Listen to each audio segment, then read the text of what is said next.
I keep a small leather journal in my left breast pocket. Not for poetry or sentiment, I'm not that kind of man, but because my memory has always been treacherous in the specific way that embarrasses people who think of themselves as reliable. I forget names of men I've worked beside for months. I remember the smell of particular mornings for the rest of my life. So I write things down, dates, distances, which fence posts are rotting, which creek crossing floods first in April. Practical things. The kind of record a man makes when he doesn't trust his own mind to keep order. I am telling you this because what I'm about to describe is not in that journal. I couldn't write it down that night. My hands were shaking too much. By the time they weren't, I'd decided I didn't want it on paper because paper gets found. Paper becomes a story someone else tells. And this was not a story I was ready to share with anyone who hadn't been standing on that embankment, in that particular slant of afternoon light, watching a woman disappear into the earth. Her name, I would learn later, was Nadia Runningwaiter. She was 31 years old. She was Apache, Chiricahua specifically, from a family that had been in this territory long before anyone had thought to name it. She'd come back to the bottomlands near the Cimarron crossing because her grandmother had asked her to retrieve something from a place only Nadia still knew how to find. She hadn't told anyone exactly where she was going. She'd thought it would take 2 hours. I didn't know any of that when I first saw her. What I saw was a pair of shoulders above the mud line, moving wrong, too stiff, not the kind of movement a person makes when they're wading or struggling through muck on purpose. The kind of movement a person makes when they're trying to stay absolutely still because they've figured out that stillness is the only thing keeping them from going under faster. The morning had started with me cursing a fence. The Bellard Ranch, I'd been working it for 3 seasons, runs a stretch of bottomland pasture along the eastern edge of the Cimarron that floods bad every spring and just barely recovers by August. This particular August had been unusual. 3 weeks of intermittent rain had kept the low ground saturated in a way that made the cattle stupid, which made them push fences, which made my mornings a series of small, personal arguments with wire and post and mud that didn't much care about my opinion of it. I was out there by 6 in the morning. The sky was the color of old tin, overcast but not threatening. A coyote had been moving through the lower pasture around dusk the last few evenings. I'd heard it, and a section of fence along the creek bank had come down, probably from a spooked heifer pressing into it. I found the break around 7. Spent 40 minutes resetting a post that kept wanting to lean, which is how I ended up on the embankment above the old Cimarron crossing at 8:45, breathing hard, knee aching, swearing quietly at the post that I was well aware could not hear me. That's when I looked up. She was maybe 80 feet out into the crossing. The Cimarron in late summer is low enough to walk. It's barely a river, more of a wide, shallow argument between the banks, but the bottomland on the south approach has always been unreliable. There are pockets along that crossing that look like mud and act like something else entirely. Old-timers called it by different names. Settlers' books called it dead mud. Whatever the name, it's been there longer than any of us, and it takes what it takes and doesn't give it back easily. She was in it, both legs up past the knee, maybe to mid-thigh. I couldn't tell exactly from where I was standing. What I could tell was the angle of her body, the rigid, deliberate tilt of a person who has stopped thrashing and started calculating. Her arms were out to her sides, not flailing, spread wide like she was trying to distribute weight. She had a canvas bag, small, dark, held above her head in one hand. She had not let go of it. I noticed that detail immediately, and I'm still not sure what it told me about her, except that she had priorities I couldn't see and was maintaining them even while sinking. I stood on that embankment for approximately 6 seconds before I moved. I want to be honest about those 6 seconds, because in the version of this story I might have told before that day, those 6 seconds don't exist.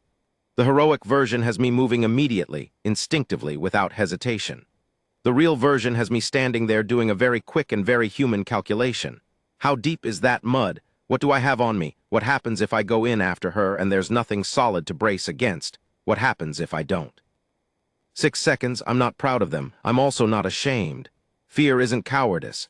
Fear is your body doing arithmetic faster than your brain can keep up. At the end of those 6 seconds, I was already moving. I didn't have a rope. That is the first thing people ask when I've told this story in pieces, to the few people I've told it to at all. Did you have a rope? As if a rope is the standard equipment a man carries when he's resetting a fence post on a Tuesday morning in August. I had pliers, a small coil of baling wire, a canteen, my jacket tied around my waist, and a fence post driver I'd left 30 feet back up the hill. I had the journal in my breast pocket. I had a bad knee and good boots and no plan. I called out to her as I came down the embankment. I tried to keep my voice level because I'd heard once.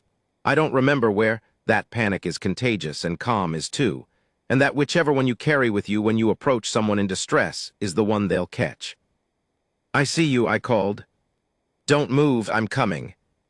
She turned her head, just slightly, enough for me to see her face. There was no expression of relief on it. That surprised me.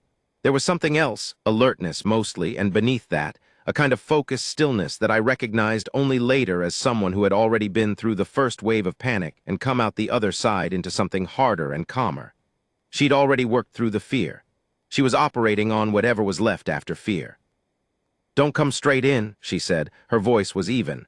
Not loud, not strained, she was managing her breathing. "The soft pocket runs at least 15 feet south from where I'm standing. You'll go in." I stopped at the edge of the firm ground. She was right. I could see the texture of the mud between us, the slight glossy sheen of the bad stuff against the duller gray of the firm bottom. She'd mapped it while sinking. I hadn't even noticed the difference, and I was looking at it from above. "How long?" I asked. 20 minutes, maybe. I stopped moving about 10 minutes in. A pause. "It's slowing down, but I can't feel my feet anymore." 20 minutes. She'd been in there 20 minutes before I'd seen her. She'd been managing this alone for 20 minutes, not screaming, not thrashing herself deeper, not giving up. Just standing there with her arms spread and her bag held above her head, thinking. My chest did something complicated. "I'm going to go wide," I told her. "Circle south, see if I can find firmer ground further out." "The cottonwood root shelf runs along the north bank," she said. "Maybe 30 feet that way." She tilted her head carefully, precisely, toward the tree line to my left. "If the roots reach far enough, you could use them as a brace." She was problem-solving while sinking, while not able to feel her feet. I moved along the bank the way she described, and she was right. The old cottonwoods that lined the north approach had sent their roots deep and wide. And at the tree line edge, where the bank curved slightly, the root shelf dropped into the crossing at a point that put me roughly parallel to where she stood, but on ground I could trust. The problem was the distance. From the root shelf edge to where she stood was still 30 feet of soft crossing, maybe more. I didn't have rope. I had baling wire and a canvas jacket. I took off my jacket, looped it through the longest section of baling wire I had, maybe 12 feet, thin but strong if not jerked sideways. Knotted it twice, tested it. Not long enough, not by half. She watched me work. She didn't comment. She didn't tell me to hurry. She just watched with that same focused stillness, as if she was observing a problem that was intellectually interesting and also going to kill her if I didn't solve it in the next several minutes. "I'm going to have to come in at least part way," I said. "I know. You can't pull. If you pull, you'll destabilize and I'll go in." "I know that too. So I'm going to try to get this to you." I held up the improvised line. "And you're going to have to hold it steady while I find something to brace against." A pause that I felt in the back of my throat. "Okay," she said. One word, no performance in it. Just agreement, and underneath the agreement, the acknowledgement of what we were both choosing to do. I went in. Not all the way, not the way she had gone in, not the swallowing kind, but deep enough. I felt the mud close around my boot, and then my ankle, and then my shin, and I felt the particular cold of it, not water cold, but earth cold, the temperature of things that have never seen the sun, and I understood in my body, suddenly and completely, what she had been enduring for 20-some minutes while I'd been arguing with a fence post. My right knee held, my left, the bad one, screamed, and I let it, noise without action. I'd found a root shelf extension, a lateral root roughly wrist-thick, running about 4 feet into the crossing before it ended. I was standing on it. Barely. 1 foot on the root, 1 foot sinking slowly in the mud beside it, the root giving me just enough brace to not go down completely. I threw the jacket-end wire line. It landed short. She didn't react. She shifted the bag in her raised hand, the first time she'd moved that arm since I'd arrived, and reached for where the jacket had landed, and her shoulder broke the mud surface, and I saw her jaw tighten. She couldn't reach it. I pulled it back, thought, Felt the mud at my left ankle climbing past the cuff of my boot. The root was bending, not breaking, not yet, but the earth was not interested in our plans. "The wire," she said. "Uncoil the rest of it, knot it to the end." I was already doing it. The second throw was longer. It was also messier, the wire curled awkwardly, and the jacket end splashed into the mud 6 inches to her left, but she got it. Her fingers found the canvas and she held on, and I felt the line go taut between us, and for a moment nothing moved. Not her, not me, not the mud. Just the line, tight and humming slightly, the way wire hums when something depends on it. "Tell me when," I said. She breathed once, twice, preparing, not delaying. "When," she said. What happened next took approximately 4 minutes. I know because I counted my own heartbeats in the absence of anything else to count. And afterward, when everything was over and I was sitting on the bank with my legs in the water trying to get feeling back in my feet, I counted back, and that's what I got. 4 minutes of the hardest work I have ever done in my life, and I have worked hard, genuinely hard, since I was 15 years old. She did not let go of the bag. I noticed that. In those 4 minutes, while I pulled and she worked her legs against the suction, slow, deliberate, no jerking, like she was unwinding herself from a fist, she never let go of the bag. She transferred it hand to hand, kept it above the mud line, kept whatever was inside it dry and unbroken. I didn't ask about it then. I focused on the root, on my footing, on the wire cutting into my palms through my work gloves, on pulling with everything I had at an angle that wouldn't destabilize her.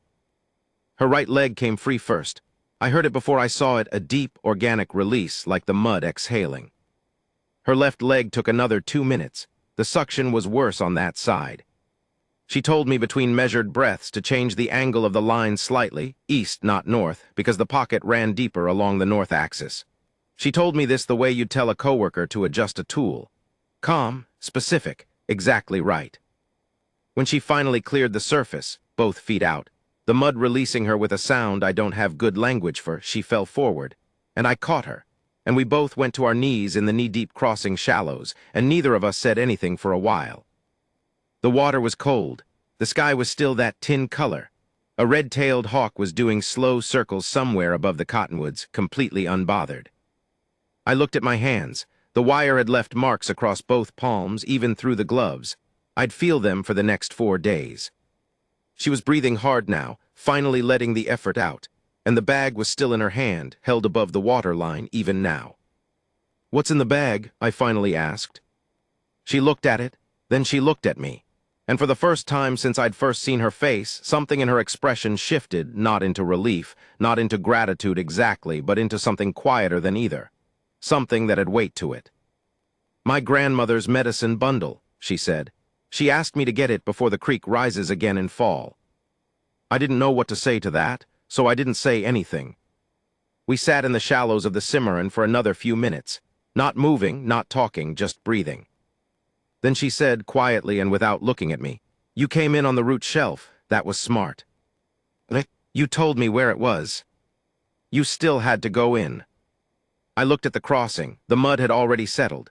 You couldn't tell now where she'd been standing. The surface was smooth and unmarked and patient, the way it had always been. "My knee's going to hate me tomorrow," I said. She made a sound. It took me a second to recognize it as a laugh, a small one, exhausted and genuine. We got up, we walked to the bank. There's a cottonwood on the north bank of the Cimarron crossing that I hadn't really looked at before that morning. I'd walked past it a dozen times checking fence and chasing strays, and I'd registered it the way you register old trees when you're not paying close attention, as shade, as a landmark, as a place to tie a horse. Nothing more. After we got to the bank, Nadia sat down against that cottonwood and I stood about 10 feet away, wringing creek water out of my jacket sleeve, and I looked at it properly for the first time. The bark was furrowed deep, old enough that the fissures were almost architectural, the way very old trees get, not just textured but constructed looking, like something had planned those grooves. The roots we'd used were part of a system that had been spreading outward for probably 60, 70 years. Maybe more. Trees at creek crossings grow slow and hold hard. They have to. I thought about that. Roots that had been growing for decades, spreading in the dark under the mud and water. And then one morning they saved a woman's life because a ranch hand with a bad knee happened to know they were there. Nadia hadn't thanked me. Not formally, not with the kind of words that feel like a transaction closed. She'd said you still had to go in, and that had felt more real than any formal thank you I could have received, and so I'd been fine with it. I am not, in general, a man who needs thanking. I am a man who needs to feel like what he did was real, which is a different thing entirely. "You're hurt," she said. I looked up. She was watching my hands. "Wire burns," I said. "Nothing serious." "May I look?" I walked over and held out my hands, palms up, the way you'd offer something. She examined them without touching, just looking closely, with the same focused attention she'd applied to everything else. Her own hands were scraped at the wrists where the mud had been, and there was a long red line along her left forearm that I didn't ask about. "Salt and clean cloth when you get back," she said. "Don't let the creek mud dry into those. The Cimarron carries a lot." Cimarron mud got something special in it. "Old cattle crossings usually do," she said it neutrally. "Just information. You want the kind of infection that smells interesting and makes a doctor very concerned about your continued employment as a hand." I looked at her, she looked back at me. There was something dry and precise in her delivery that I hadn't expected, and I made a mental note that this was a person who used humor not to deflect, but to take stock of a room, to see what you did with it. I said, "You're funnier than I expected from someone who was just sinking into the earth." She said it was a slow sink. There was time to develop a personality. I laughed. It surprised me. Full real, the kind you don't manage, the kind that just happens because something caught you off guard. Her name came in pieces. I told her mine first, Will Dorsey, 3 seasons at Bellard's, originally from the Oklahoma Panhandle, bad with names but decent with livestock and fence. She listened to all of it, and then she said, "Nadia, running waiter. My grandmother's name is Sosie." The bundle was hers. She said it like that, in order. Herself, then the relation, then the reason she was there. Priority of information. "Is she your grandmother? Is she well?" "She's 84 and still makes her own coffee and argues with the weather reports." A pause. "She's well." The relief in those 3 words was small and private, and I felt I wasn't supposed to comment on it, so I didn't. Nadia was examining the bag now, the canvas bundle she'd held above the mud line for the entirety of her time in the crossing. She opened it carefully, checking the contents, turning each item over in her hands with the kind of attention you give something irreplaceable. I didn't look closely. Whatever was in there wasn't mine to see unless invited. "It's dry," she said after a moment. The relief in that was less private. She let it out fully, just briefly, in a long exhale. "Good," I said. "My grandmother wrapped it in treated hide before she put it in the canvas. She said the crossing was going to be wet this year. She was right." She paused. "She's usually right about water." I thought about a woman, 84 years old, wrapping a medicine bundle in treated hide because she'd read something in the season that told her the crossing would be swollen this August, and her granddaughter trusting that reading enough to carry the bundle through anyway. "She knew you were coming out here?" I asked. "She asked me to come. And she knew about the mud." Nadia looked at the crossing. The surface was still. "She said to stay north of the old root shelf. I thought I was north of it." A pause. "I was wrong by about 6 feet. 6 feet, 23 minutes of sinking. A root shelf and bailing wire and a man who'd been cursing a fence post at the right moment." "Do you do this often?" I asked. "Go places for her?" "When she asks." Nadia turned the bundle over once more and then placed it carefully in her lap. "My grandmother knows places that are disappearing, things that need to be carried forward before the people who remember them are gone. She sends me because I still know the old roots, and because—" She stopped. I waited. "Because I promised her I would," she said finally. "A long time ago when I thought it would be easy." The sun had broken through the cloud cover by then. Just briefly, the way August sun sometimes does, a moment of generosity between clouds, and it hit the crossing at a low angle that turned the water the color of old copper. My knee had swollen enough that I could feel it against the inside of my boot. I sat down on a root, not gracefully, and stretched the leg out, and Nadia watched this without comment until I'd settled. "The Bellard place is southeast?" she asked. "About 1.5 miles. You shouldn't walk it on that knee today." "I've walked it on worse." "Probably," she looked at me. "That's not the same as should." I had no response to that because she was correct. My truck is up on the county road, she said. About a quarter-mile north, I can drive you back. I started to object. She looked at me with an expression so specifically and efficiently patient that I stopped objecting. We sat for a while longer before moving. Neither of us had the energy to rush, and the morning had that quality sometimes where the air is so still after something intense that moving feels like an insult to the quiet. I said, "Can I ask you something?" "Yes." "In the crossing, when you'd been in there a while before I came, did you think about—" I didn't quite know how to finish the question. I meant, did you think about the possibility that nobody would come, that the mud would win? But I didn't say it that directly. She understood anyway. She was quiet for a moment. "Yes," she said. "I thought about it clearly. I knew the odds." A pause. "I decided to keep distributing my weight and not panic because those were the two things I could control. The rest was—" She opened one hand, palm up. A gesture I recognized as the physical form of whatever happens happens. "Were you afraid?" "I was afraid while I was moving. Once I stopped moving and started thinking, the fear got quieter." She looked at her hands. "My grandmother says fear is loudest when you're fighting it. If you let it be there without fighting it, it gets smaller." I thought about that for a long time after. I'm still thinking about it, in the particular way certain things become permanent furniture in your brain. "She sounds like someone I should meet," I said. Nadia looked at me, that quiet assessment again. "She doesn't usually agree to meet strangers." "Fair. But she asks questions about everyone I tell her about." I noticed she'd used the future tense in that last sentence. Tell her about? Not told. She was already planning to tell her grandmother about me, which meant I'd already become part of a story that would outlast this morning. I didn't know how to feel about that. I wasn't sure I'd been part of a story in a long time, the kind of story that gets told to someone else, that travels past the moment it happened. We walked north along the bank. Slow, she matched my pace without commenting on it, which was its own kind of courtesy. The medicine bundle was over her shoulder. The baling wire and jacket were in my hands, still twisted together from the improvised line, and I hadn't separated them yet. I wasn't sure why. Her truck was a dark blue pickup, older, well-maintained in the way working vehicles get maintained. Nothing decorative, everything functional. There was a cedar bundle hanging from the rearview mirror that filled the cab with something that was not quite smoke and not quite sweetness. There was a spiral notebook on the passenger seat, full of handwriting I caught a glimpse of but couldn't read, and she moved it to the back without explanation. She drove in the same way she'd done everything that morning, focused, quiet, precise. No music, no unnecessary words, but not uncomfortable silence. Comfortable silence, the rare kind that doesn't ask anything of you. About halfway back to the ranch, she said, "You went in without rope." "I didn't have any."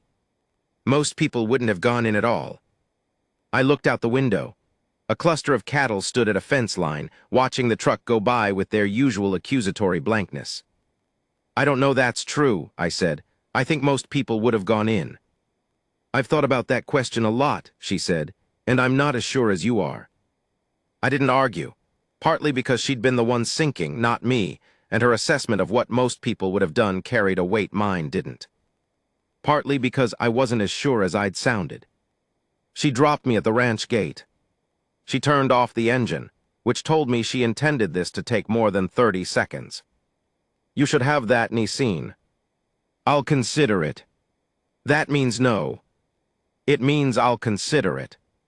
The ghost of a smile, there and gone. "If infection sets in on those palms, go to the clinic in Morin. Ask for Bates, she's careful." "You know the clinic in Morin." "My grandmother broke her wrist 2 years ago falling from a horse." A pause. "She was very annoyed about it." I got out carefully, stood with the door open. "Thank you," I said, "for telling me about the root shelf and the angle." She looked at me steadily. "You went in," she said. "I just told you where to go." The telling mattered. The going mattered more. I stood there for a moment, with nothing else to add, and the morning already starting to feel like something I'd need to write down even though I knew I wouldn't. The light had shifted fully now. High, hard, August light that didn't apologize for anything. "Tell your grandmother I hope the bundle's everything she needed," I said. Nadia looked at the bundle on the seat beside her, then at me. "I will," she said, quietly. like a promise for someone else relayed through her. I stepped back, she turned the engine on, drove south back toward whatever the rest of her day held. I watched the truck until it disappeared around the first hill. Then I turned and walked through the gate, and my knee complained bitterly, and I ignored it, and somewhere above the cottonwoods that hawk was still circling. I picked up my fence-post driver where I'd left it. I stood there for a moment, holding it. I put it down again, went inside, cleaned my palms with salt and a clean cloth, the way she'd said, sat at the kitchen table and opened my journal and held the pen over the page for a long time. The knee recovered, mostly. The wire marks on my palms healed into thin pink lines that would probably be gone by winter and leave nothing visible behind. The baling wire and jacket, the improvised line, I'd untangled and returned each to its proper use. The jacket I still wore. The wire held a different gate post now, doing quiet, necessary work in a field that didn't care what it had previously been part of. I hadn't written the story down. I'd carried it instead the way you carry something that doesn't have the right shape for any container you own. I told no one, not the other hands. Not Pete Bellard, who would have made it into a tall tale at the feed store and given me a nickname I'd never escape. It wasn't that kind of story. It didn't want that kind of air. The morning I drove out to the county road, 3 weeks and 2 days after the crossing, I told myself I was going that direction to check a gate hinge on the north pasture. This was true. The gate hinge needed checking. I am still telling myself that the hinge was the reason. The blue truck was parked at the pull-off near the Cimarron crossing. Same truck, unmistakably. I'd have recognized it in low light. I pulled up behind it.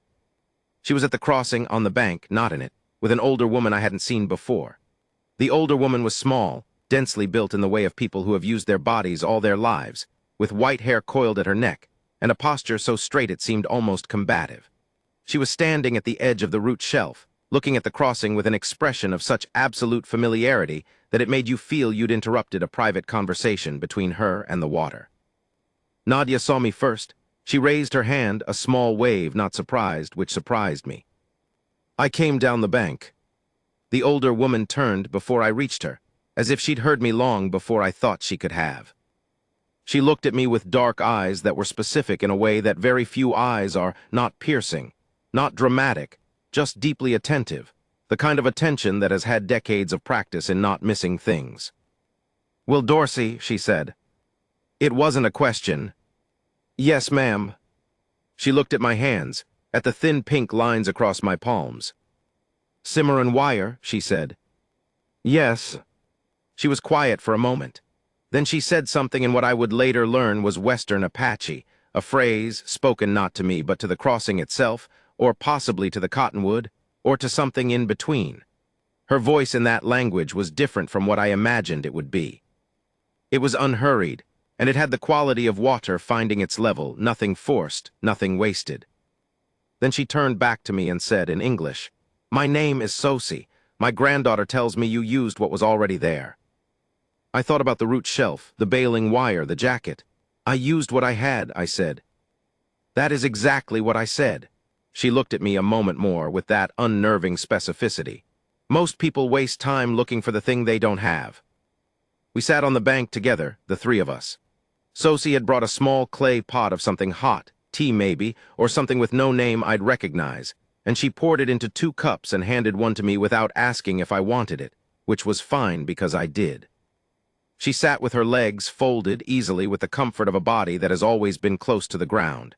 The medicine bundle was in her lap. She hadn't opened it. She didn't need to, I understood, watching her hold it, that its value was not in any inventory of its contents, but in the fact of it, that it existed, that it had been carried and returned, that the line of keeping had held.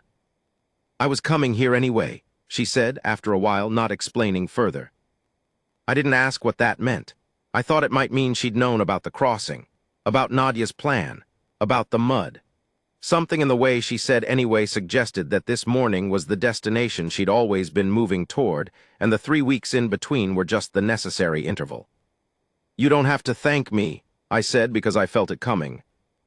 "I know," she said. She turned her cup in her hands. "I came to look at the crossing with someone who has looked at it differently than I have." I looked at the crossing, same gray mud, same shallow water, same cottonwoods. From this bank in this light it looked peaceful, patient. It always looked that way. It tried to take her, I said. Yes, she paused. Things that have been here longer than we have don't have intentions. They just do what they do. She looked at the mud. The crossing is the crossing. It doesn't know it's a problem. I sat with that. There was something in it that worked its way into a place I hadn't expected. She stayed calm, I said. Nadia. She was calm the whole time. She has been afraid before, Sosi said quietly. When you have been afraid before, genuinely afraid, you know that the second wave of fear is smaller than the first. She learned that early. I thought about Nadia, 20 minutes in the mud, distributing her weight, keeping the bag above the surface, watching the texture of the ground from an angle that gave her information even while it tried to swallow her. What was she afraid of early? I asked, and then immediately felt I had no right to that question. Sosi looked at me without judgment. Her father went into something and didn't come out, she said simply. She was 9 years old. She decided then that she would not do that, not to the people who loved her. The air went out of me, slowly, quietly. I understood then why Nadia hadn't screamed, why she'd gone still, why she'd kept the bag above the mud even when keeping it above the mud cost her the ability to spread her weight properly. She was keeping promises that were older than that crossing, older than that August morning, promises made by a 9-year-old child standing at an edge that had taken someone she loved. She'd been keeping that promise for 22 years. Nadia had walked up the bank to give us space, or maybe to check something at the truck. I watched her go, the precise economy of her movement, the way she paid attention to the ground she put her feet on in a way that most people don't. Sosi said without looking up, she doesn't tell people that story. She didn't tell me. No, the old woman turned her cup again. She told me you were quiet when it was time to be quiet. I thought about the shallows of the crossing, the two of us on our knees in the cold water, the silence. I didn't have anything useful to say, I said. Sosi made a sound, not quite a laugh, not quite agreement, something between. That is useful, she said, more useful than most people understand. She reached into the fold of her blanket and produced something, a small, flat piece of leather worked smooth, with a symbol pressed into it that I didn't recognize. She held it out to me. I looked at it and then at her. It's not a reward, she said. I want you to understand that. I don't make transactions. My granddaughter's life is not a thing I can repay. Then I can't take it, I said. She didn't move her hand. It's not for that, she said patiently. It's for the next time. I looked at the leather. The next time I go into mud. The next time you stand on the edge of something and count to 6. She looked at my hands. You counted. Nadia said she could see it on your face. She said you were deciding. My throat tightened. I hadn't known she'd seen that. Those 6 seconds I'd been on the embankment doing the arithmetic of risk. Most people decide not to, Sosi said. Some people decide yes. What matters is that you decided, not that something in you moved automatically, not that you didn't feel the cost. You counted the cost and you went anyway. She pushed the leather forward slightly. That is the thing worth marking. I took it. It was warm from her hand and lighter than I'd expected. What does the mark mean? I asked. She looked at it, a long pause. In our language, the closest English is something like the one who goes in anyway. She paused again. It's not a name we give often. Nadia came back down the bank. She looked at what was in my hand, and then at her grandmother, and something passed between them that I wasn't part of and didn't try to read. She sat beside Sosi. The three of us looked at the crossing. The red-tailed hawk was there again, or a different hawk, though I chose to believe it was the same one, doing its slow circles above the cottonwoods. The mud at the south approach was glinting in the morning light, the subtle glossy sheen of the bad ground against the dull gray of the firm. She told me where the root shelf was, I said to Sosi. While she was sinking, she was already mapping the best approach while she was in it. Sosi nodded, like this was not a surprise, like this was the story she'd already known before I told it. She does that, she said. I know, I paused. It's remarkable. Nadia, beside her grandmother, did not look at me, but I saw the line of her jaw shift very slightly, in the way a person's face shifts when they hear something they don't know how to receive. Not embarrassment, not false modesty. Something more complicated, the expression of someone who has spent a long time carrying a capability they mostly needed just to survive, and who is only now beginning to consider that survival itself is a form of something. I didn't comment on it, I let it be. We stayed at the crossing for another hour. Sosie walked along the root shelf with a deliberateness that suggested she was checking something, the health of the roots, the state of the bank, something I wouldn't know how to read even if I tried. She spoke to the trees in Apache again, briefly. Nadia watched her the way grandchildren watch grandparents when they know the watching is finite. I stayed out of it. I sat on the root I'd stood on 3 weeks ago, the one that had held when everything else was soft, and I looked at the mark on the leather and thought about what Sosie had said. The next time you stand at the edge and count. I'd spent a long time being ashamed of those 6 seconds, deciding that the shame meant something about my character, that a better man, a braver one, wouldn't have needed to count. I wasn't sure that was right anymore. Sosie came back and sat beside me, without preamble, as if continuing a conversation we'd been having in the time she'd been away. The crossing has taken people, she said. Over many years, good people, careful people, people who knew it well. I know, I said. And it gave one back this time? She looked at it. That's not a miracle. It's just what happened. What mattered was the rope that wasn't a rope and the root that was already growing. She said it simply, and I heard in the simplicity the things she was telling me about luck and preparation, and the things we build slowly without knowing we're building them. Roots that spread for decades under dark water, and then, one August morning, save a life they didn't know was coming. You can't prepare for everything, but sometimes you've been preparing anyway. We left the crossing around 10 in the morning. Sosie said she wanted to stop at the old camp site north of the bend. She had a reason she didn't share, and Nadia walked her up the bank.